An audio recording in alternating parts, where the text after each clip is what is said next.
যারা সূরা ফাতিহা ইমামের পিছনে পড়তে নিষেধ করেন তাদেরও স্ট্রং দলিল আছে, অত্যন্ত মজবুত দলিল প্রমাণ আছে।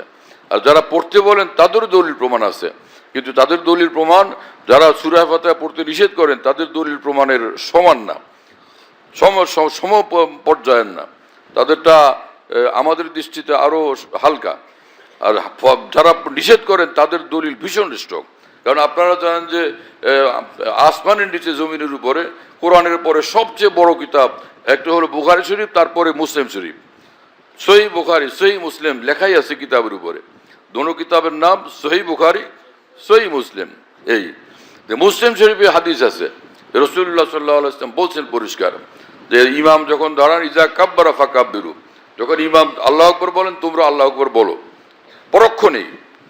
ইজা কাব্বারা ফাকাব্বিরু, ফা মানে পরোক্ষ নেই, ফা লিতাকিব বেলা তারাকি, এজন্য তার তরজমা হলো পরোক্ষ নেই, তোমরা আল্লাহু আকবার বলো, ইমামের সাথে সাথে আল্লাহু আকবার বলো। ইজা কাব্বারা ফাকাব্বিরু, ইজা রাকা ফারকা ওয়া ইজা সাজাদা ফাসজুদু, ইমাম রুকু করেন তো তোমরা পরোক্ষ নেই, তো তার সঙ্গে তার অনুসরণে রুকু করো, তিনি সিজদা করেন তোমরা সিজদা করো, এই বলছেন রাসূল সাল্লাল্লাহু আলাইহি ওয়াসাল্লাম।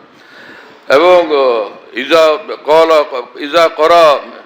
ইজা ক্বালা ওয়ালাদ-দাল্লিন ফাকুলু আমিন, যখন তিনি ওয়ালাদ-দাল্লিন বলেন তোমরা তখন আমিন বলবা।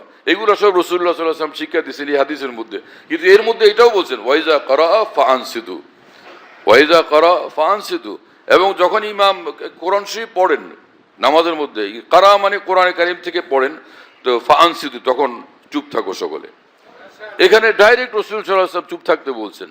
আর কোরআন শরীফ আল্লাহ পাক বলছেন ইজা কুরিআল কুরআনু ফাসতামিউ লাহু ওয়া আনসিতু, যখন কোরআন শরীফ তোমাদের সামনে পড়া হয়, হ্যাঁ, তো শোনানোর জন্য পড়া হয়, শোনানোর জন্য যখন পড়া হয় তখন একদম চুপ থাকো এবং সে মনোযোগ দিয়ে শোনো।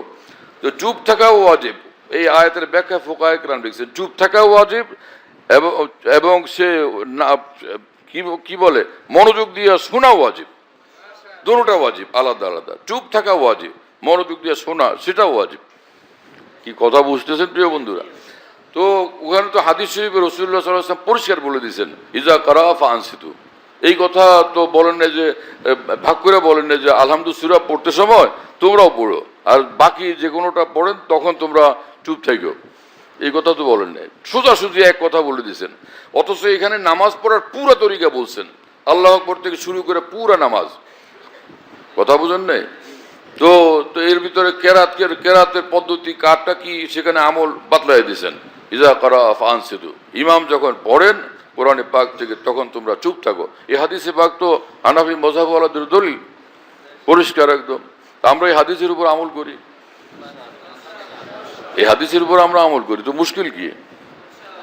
একজন আরেকজনের বিরুদ্ধে লাগো কিসের জন্য?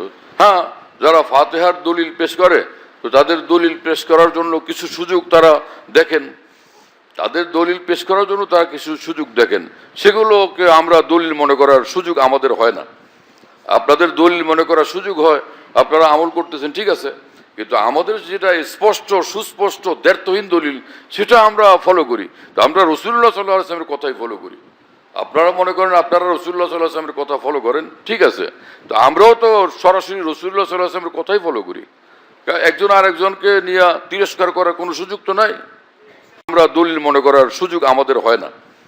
আপনাদের দলিল মনে করার সুযোগ হয়, আপনারা আমল করতেছেন, ঠিক আছে, কিন্তু আমাদের যেটা স্পষ্ট সুস্পষ্ট দ্ব্যর্থহীন দলিল সেটা আমরা ফলো করি। তো আমরা রাসূলুল্লাহ সাল্লাল্লাহু আলাইহি ওয়াসাল্লামের কথাই ফলো করি। আপনারা মনে করেন আপনারা রাসূলুল্লাহ সাল্লাল্লাহু আলাইহি ওয়াসাল্লামের কথা ফলো করেন, ঠিক আছে, তো আমরাও তো সরাসরি রাসূলুল্লাহ সাল্লাল্লাহু আলাইহি ওয়াসাল্লামের কথাই ফলো করি। একজন আরেকজনকে নিয়ে তিরস্কার করার কোনো সুযোগ তো নাই,